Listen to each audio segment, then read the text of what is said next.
For what purpose does the gentleman from Illinois rise? Mr. Speaker, I move to suspend the rules and pass the resolution, House Joint Resolution 75, as amended. Clerk will report the title. House Joint Resolution 75, Joint Resolution regarding the monitoring of weapons development in Iraq as required by United Nations Security Council Resolution 687, April 3rd, 1991.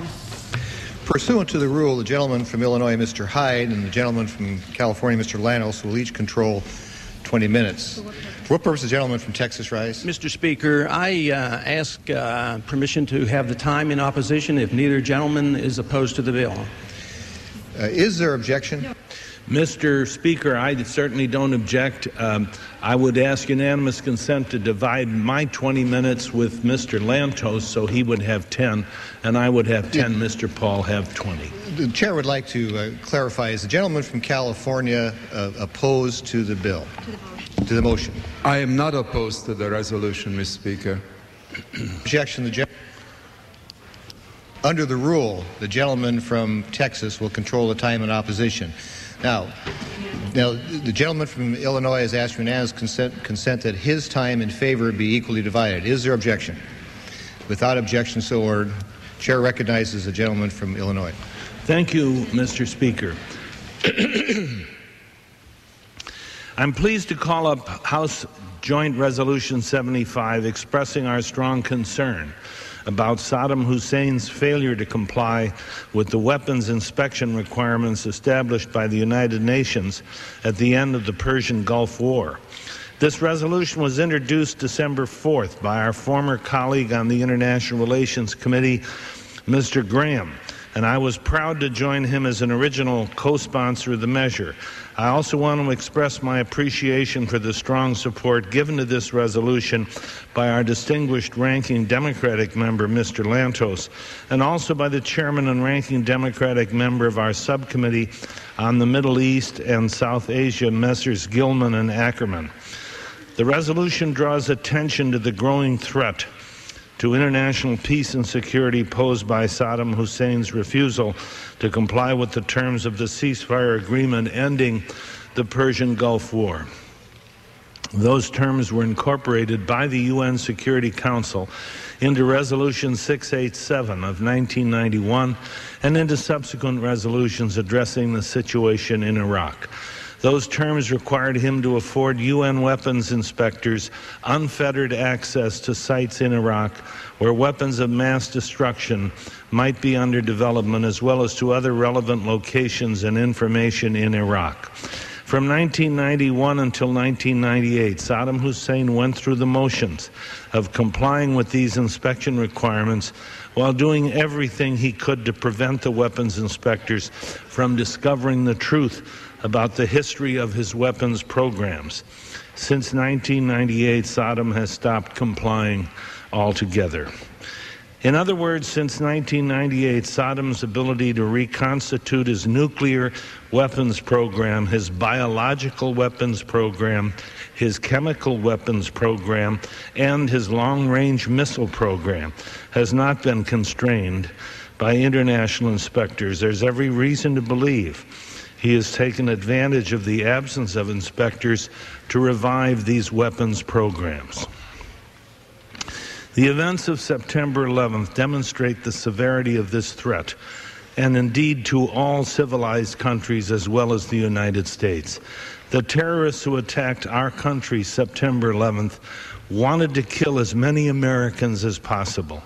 They sought to use aircraft as weapons of mass destruction. There can be no doubt if they had had access to real weapons of mass destruction, they would have used them to kill as many of our fellow citizens as possible.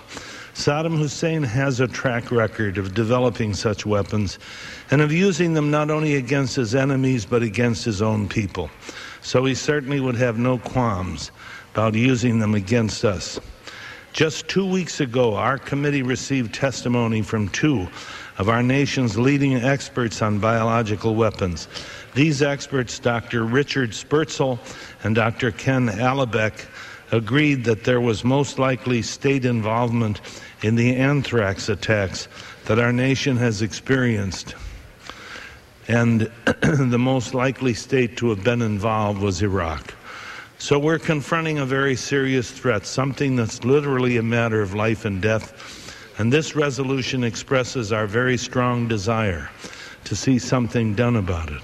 This resolution does not seek to give the President legal authority to use force against Iraq. There's a debate about whether he already has such authority. I happen to believe he does, but this resolution does not speak to that question. All it says is that Iraq is violating its obligations under international law, and this violation presents a mounting threat to our nation, to our allies, and to international peace and security. These statements are demonstrably true, and the truly dangerous course would be to remain silent in the face of these facts. For these reasons, I urge my colleagues to support the resolution. And, Mr. Speaker, I reserve the balance of my time, but I ask unanimous consent that all members may have 5 legislative days to revise and extend their remarks and to exclude extraneous material on the resolution under consideration, and I reserve the balance of my time. Without objection, so ordered. The gentleman reserves his time. The gentleman from California. Thank you very much, Mr. Speaker. I first want to pay tribute to our colleague, Mr. Graham, for introducing this resolution. And I want to thank the distinguished chairman of the International Relations Committee, my friend from Illinois, Mr. Hyde, for his invaluable work in refining the resolution and in bringing it so promptly to the floor. Mr. Speaker, I strongly support H.J.Res 75, and I urge all of my colleagues to do so. Our nation faces a critical terrorist threat that goes well beyond that posed by the Taliban and Al-Qaeda. The threat is from Saddam Hussein's Iraq, a nation that is both a supporter and a generator of international terrorism and the proliferator of weapons of mass destruction. Increasingly, Mr. Speaker, the media is full of speculation as to whether Iraq is the next U.S. target in the war against terrorism. The resolution before us today speaks to that issue.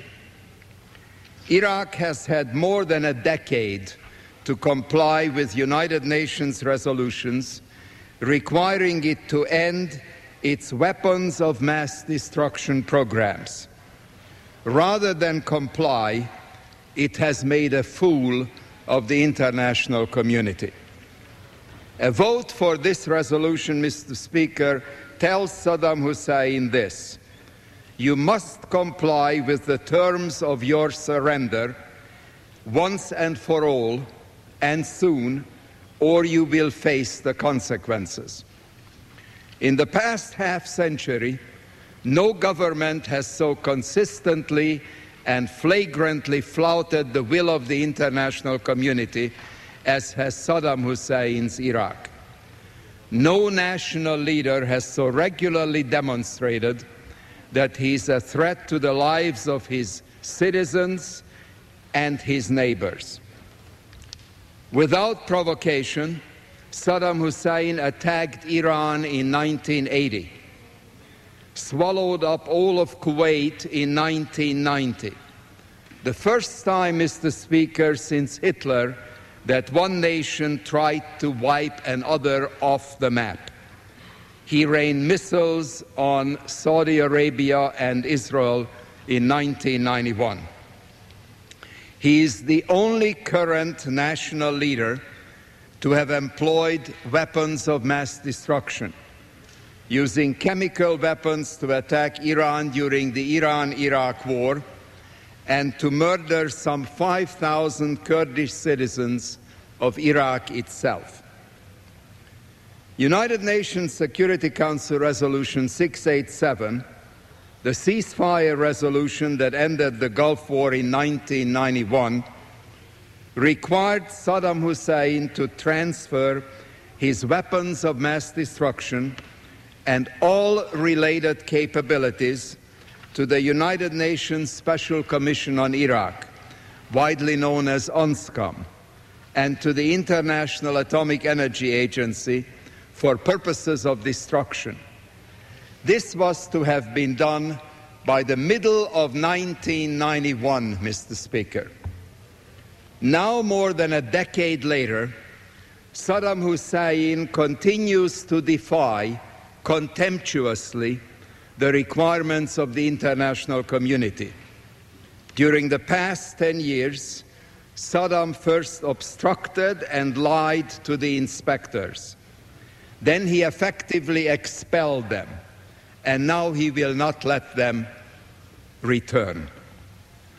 Of course, Saddam Hussein has ignored virtually every United Nations Security Council demand, including those dealing with Kuwaitis taken prisoner by Iraq and property looted from Kuwait during Iraq's brutal 1990-1991 occupation.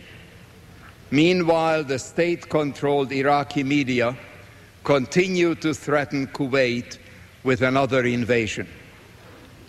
Saddam Hussein's resort to terror is legendary, including an attempted assassination of our former President George Bush. Most recently, we have been reminded of his terrorist activities by the capture of a 15-man Iraqi-trained terrorist cell in the West Bank. In view of Saddam Hussein's total disregard of the value of human life and of his demonstrated willingness to use weapons of mass destruction and terrorism to achieve his aims, nobody in Iraq, in the Middle East, or the West, including the United States, is safe from his evil designs. The world, Mr. Speaker, can no longer live with a Saddam Hussein who is developing weapons of mass destruction, including nuclear weapons. An Iraqi defector who spent 20 years working on Saddam's nuclear program put it well. Khidir Hamza wrote in the December 10 Wall Street Journal, and I quote, "Saddam's express goal is to continue building up his chemical and biological stockpiles and to ultimately wield a nuclear weapon. Each day we wait, we allow him to go further toward that goal." End quote. Mr. Speaker, September 11 has demonstrated that we must take resolute action to prevent disasters before they occur. If our preferred recourse for now is to assure that UN's weapons inspectors return to Iraq, let this much be clear.